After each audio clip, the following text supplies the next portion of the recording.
Reading Now Network really is the result of years of frustration on the part of school leaders.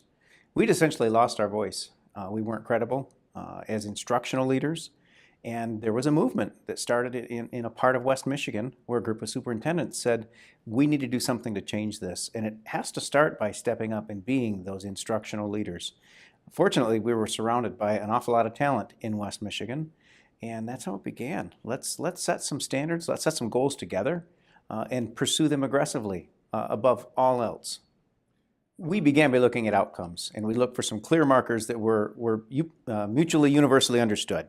So we picked early literacy as a quick target, but that wasn't the only thing that we chose to focus on. We recognized an issue with numeracy. Our children are not skilled in mathematics to the degree we need them. We also know that we need to prepare more children to be ready for careers right as they leave us, or better prepared to be successful in college. So our initiative from the beginning has been to hit all of those benchmark points throughout a child's career. Literacy was the building block. It was the foundation. We knew it was kind of a gatekeeper to all of those other competencies.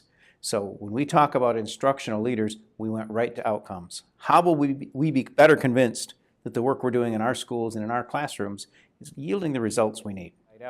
So from the beginning, the Reading Now Network has been about restoring confidence in the profession and restoring hope in the classrooms and with the professionals that are going to deliver that.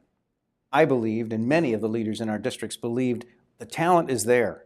The willingness to make change for our children and their results, it's there. But after years and years of press that's been, frankly, ill-informed, misleading, suggesting that we don't have that degree of professionalism in our industry, we decided to change that. We had to start from the inside out. We've tried one size fits all. We've tried improving our schools from the outside in. But in each case, those efforts have been ill-directed. They've not told our teachers that we know you have the capacity. They've not told our schools that we trust you to do your very best. And we've certainly not given them the opportunity to learn from each other. We've set ourselves up as a competitive industry, and that doesn't work in our industry. We need to be collaborative.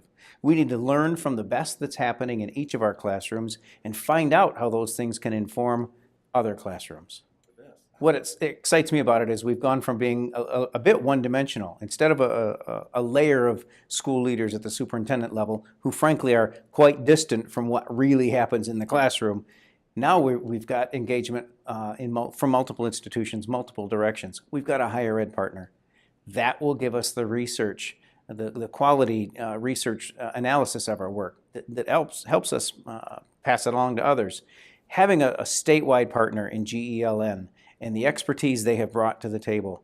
The essentials are the research-based practices, and we are able to help put them in the hands of teachers and look within reach. Absolutely. It's exhausting work, but it's at the same time the most energizing work I've ever been involved in throughout my career.